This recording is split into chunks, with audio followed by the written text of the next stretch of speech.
Now in this question they are saying that two blocks are in contact on a frictionless table. One has a mass of small m and another has a mass of 2m as shown in the figure. Force F is applied on mass 2m, then system moves towards right. Now the same force F is applied on the mass of small m.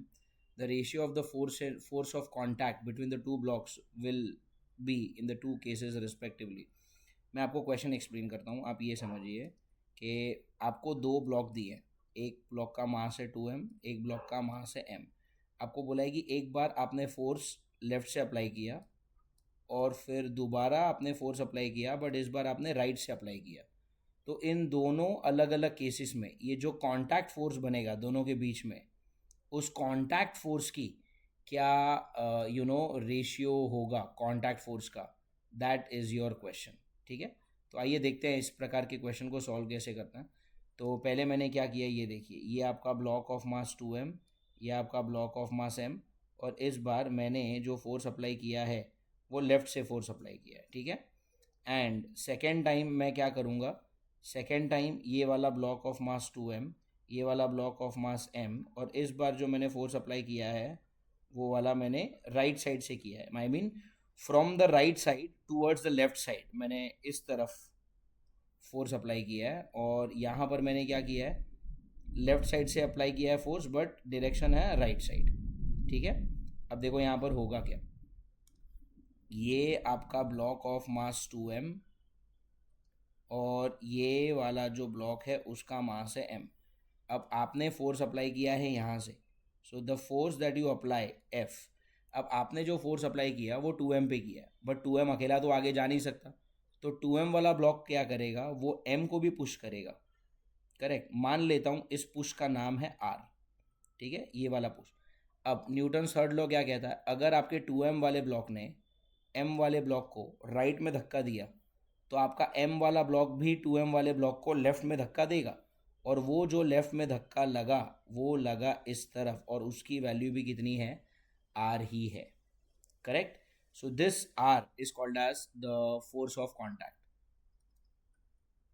r is called as what, the force of contact. अब यहाँ पर आता है, पहले मैं क्या निकाल लेता हूँ, सिस्टम का एक्सेलरेशन निकाल लेता हूँ। अब मुझे पता है एक्सेलरेशन ऑफ द सिस्टम का फॉर्मूला होता है force on the system upon mass of the system.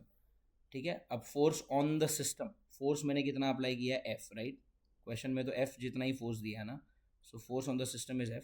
Mass of the system मतलब क्या, इस ब्लॉक का मास 2m, इस ब्लॉक का मास m, तो total mass is 3m। So your acceleration of the system is going to be F upon 3m। ठीक है, now this body is going to move to the right with an acceleration which is equal to F upon 3m। इतने acceleration से आपकी जो body है वो right side पे जाने वाली है।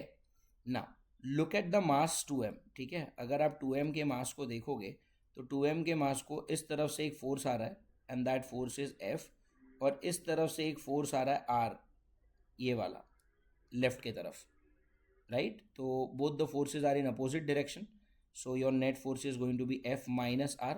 Now we know that the formula is what, F net is equal to ma, so this is going to be F minus R।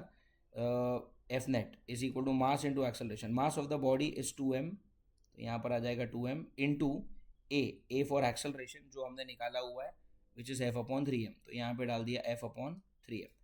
इस m से इस m कैंसिल होगा, यहाँ पर बचेगा F minus R is equal to 2F/3। Correct, 2F/3। So this minus R goes to the right and 2F/3 goes to the left, तो R हो जाएगा F minus 2F/3, cross multiply करके 3F minus 2F which is F upon 3। तो ये आएगा आपका contact force. ठीक है, ये आएगा आपका force of contact which is equal to F/3। ये कब आएगा, जब आप इस तरफ से फोर्स अप्लाई करोगे। अब सेकेंड केस में क्या करना है, हमें फोर्स दूसरे तरफ से अप्लाई करना है, दूसरे तरफ से मतलब इस तरफ से। करेक्ट, अब इस तरफ से अगर आप स्मॉल m को देखोगे तो मैं इस तरह से ड्रॉ करूँगा, ये है आपका स्मॉल m, इस तरफ से आपने फोर्स अप्लाई किया F का, एंड यहाँ पर आपकी बॉडी है मास 2m की।